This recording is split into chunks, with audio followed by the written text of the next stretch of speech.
Vous trouverez un petit enfant enveloppé dans une couverture et couché dans une mangeoire. Tout à coup, il y a avec l'ange une troupe nombreuse qui vient du ciel. Ils chantent les louanges de Dieu. Gloire à Dieu au plus haut des cieux, et sur la terre, paix à ceux que Dieu aime. Ensuite, les anges quittent les bergers et retournent au ciel. Alors les bergers se disent entre eux: Allons jusqu'à Bethléem et voyons ce qui est arrivé, ce que le Seigneur Dieu nous a fait connaître. Ils partent vite et ils trouvent Marie, Joseph et le petit enfant couché dans la mangeoire. Quand ils le voient, ils racontent ce que l'ange leur a dit sur cet enfant. Tous ceux qui entendent les bergers sont étonnés de leurs paroles. Marie retient tout ce qui s'est passé. Elle réfléchit à cela dans son cœur. Ensuite, les bergers repartent. Ils chantent la gloire et les louanges de Dieu pour tout ce qu'ils ont vu et entendu. En effet, tout s'est passé comme l'ange l'avait annoncé. Une semaine plus tard, c'est le moment de circoncire l'enfant. On lui donne le nom de Jésus. C'est le nom indiqué par l'ange avant que Marie soit enceinte. Après cela, le moment arrive où Marie et Joseph doivent faire la cérémonie de purification, comme la loi de Moïse le demande. Alors, ils amènent l'enfant à Jérusalem pour le présenter au Seigneur. En effet, on lit dans la loi du Seigneur: Il faut donner au Seigneur le premier garçon né dans une famille. Marie et Joseph offrent aussi le sacrifice que la loi du Seigneur demande: 2 tourterelles ou 2 jeunes pigeons. À Jérusalem, il y a un homme appelé Siméon. Cet homme est juste et fidèle à Dieu, et il attend celui qui doit être la force du peuple d'Israël. L'Esprit Saint est avec Siméon, et il lui dit à l'avance: Tu ne mourras pas avant de voir le Messie du Seigneur Dieu. Alors Siméon, poussé par l'Esprit Saint, va dans le temple. À ce moment-là, les parents de Jésus amènent leur enfant pour faire ce que la loi du Seigneur demande pour lui. Siméon prend l'enfant dans ses bras. Il remercie Dieu en disant: Maintenant, Seigneur, tu peux laisser ton serviteur mourir dans la paix comme tu l'as dit. Oui, mes yeux ont vu le salut que tu nous donnes. Tu l'as préparé devant tous les peuples. C'est la lumière qui te fera connaître au monde entier. C'est la gloire de ton peuple, Israël. Le père et la mère de l'enfant sont étonnés de ce que Siméon dit de lui. Siméon les bénit et il dit à Marie, la mère de Jésus: À cause de ton enfant, beaucoup en Israël vont tomber ou se relever. Il sera un signe de Dieu, mais les gens le rejetteront. Ainsi on connaîtra les pensées cachées dans le cœur de beaucoup de personnes. Et toi, Marie, la souffrance te transpercera comme une lance. Il y a aussi une femme prophète qui s'appelle Anne. C'est la fille de Phanuel de la tribu d'Asser. Elle est très vieille.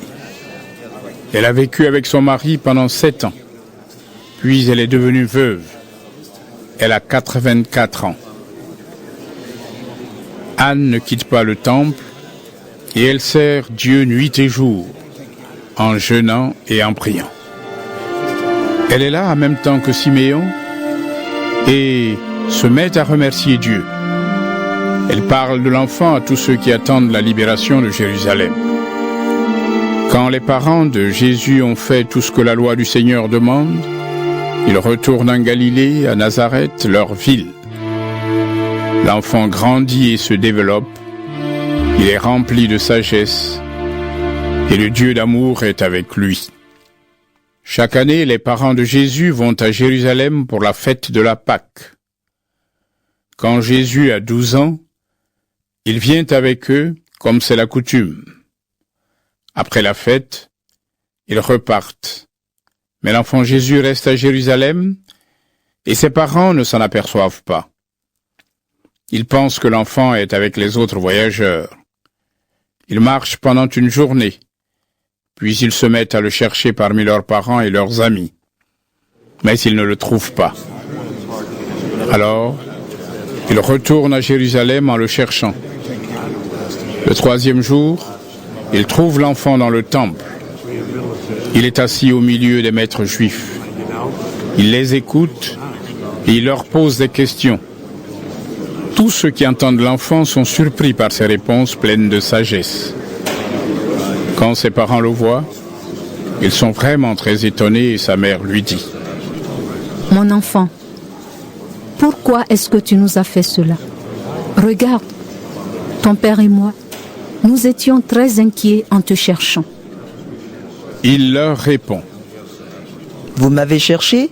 Pourquoi? Vous ne savez donc pas que je dois être dans la maison de mon père? Mais ses parents ne comprennent pas cette parole. Ensuite, Jésus retourne avec eux à Nazareth. Il obéit à ses parents. Sa mère garde toutes ces choses dans son cœur. Jésus grandit, sa sagesse se développe, et il se rend agréable à Dieu et aux hommes. Luc, chapitre 3. Maintenant, Tibère est empereur depuis 15 ans. Ponce Pilate est préfet de Judée. Hérode Antipas gouverne la Galilée.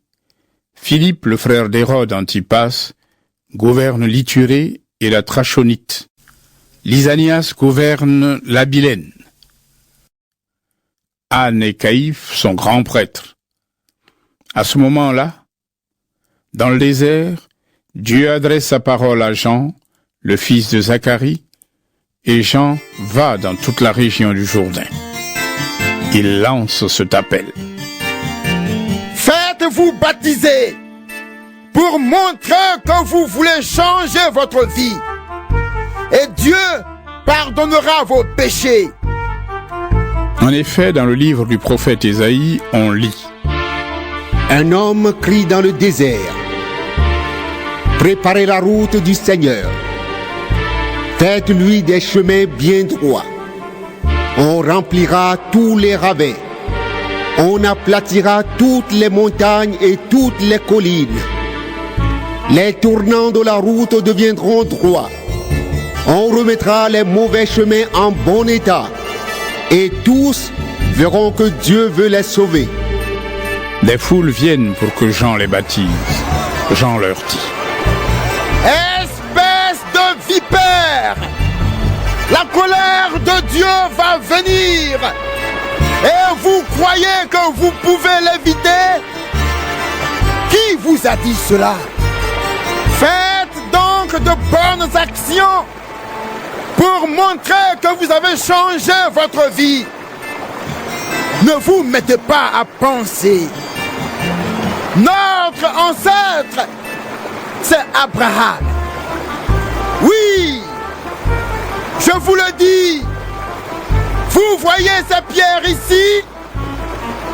Eh bien, Dieu peut les changer pour en faire des enfants d'Abraham. Déjà, la hache est prête à attaquer les racines des arbres.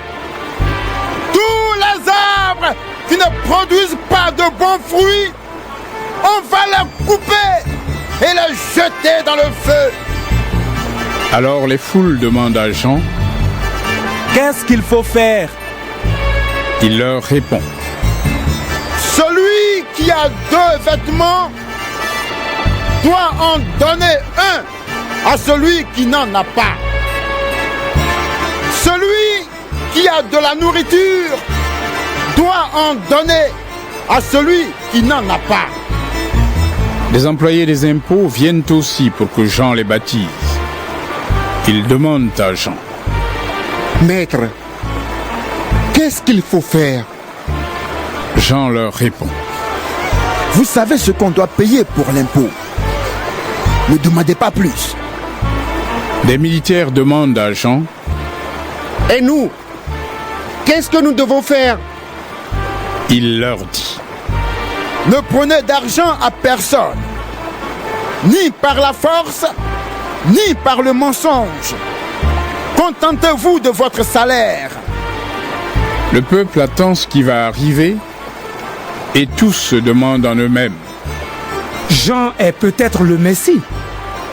Alors Jean leur répond à tous: Moi, je vous baptise avec de l'eau.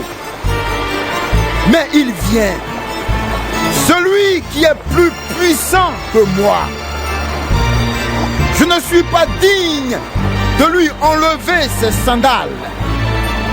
Lui, il vous baptisera avec le feu de l'Esprit Saint. Dans la cour, il tient son vent dans les mains pour séparer le grain de la paille. Il va ranger son grain dans le grenier. Mais la paille, il va la brûler dans le feu qui ne s'éteint pas. Jean donne au peuple beaucoup d'autres conseils, et ainsi, il lui annonce la bonne nouvelle.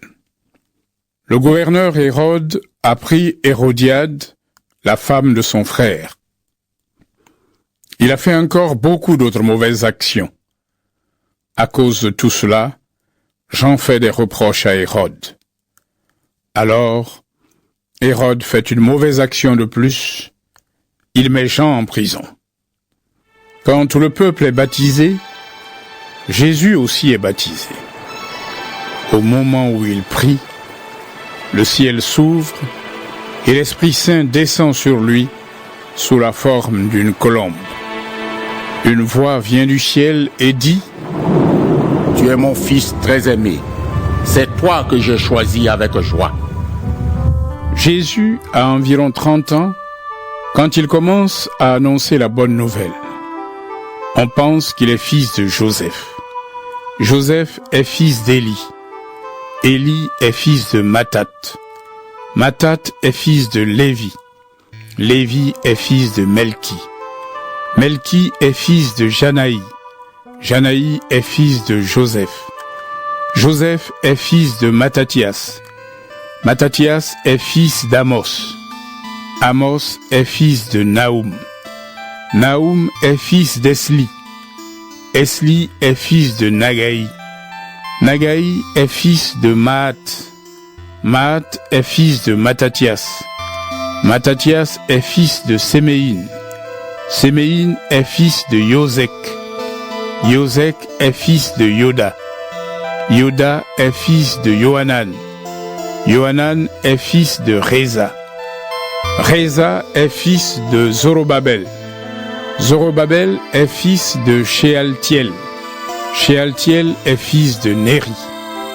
Néri est fils de Melki. Melki est fils d'Adi. Adi est fils de Kosam. Kosam est fils d'Elmadam. Elmadam est fils d'Er. Er est fils de Yeshua. Yeshua est fils d'Éliézer. Éliézer est fils de Yorim. Yorim est fils de Matat. Matat est fils de Lévi. Lévi est fils de Siméon. Siméon est fils de Juda. Juda est fils de Joseph. Joseph est fils de Yonam. Yonam est fils d'Eliakim. Eliakim est fils de Méléa. Méléa est fils de Mena. Mena est fils de Matata. Matata est fils de Nathan. Nathan est fils de David. David est fils de Jessé. Jessé est fils d'Obed. Obed est fils de Boz. Boz est fils de Sala. Sala est fils de Nachon. Nachon est fils d'Aminadab. Aminadab est fils d'Admin. Admin est fils d'Arni. Arni est fils d'Ezron. Ezron est fils de Pérez. Pérez est fils de Juda. Juda est fils de Jacob. Jacob est fils d'Isaac. Isaac est fils d'Abraham.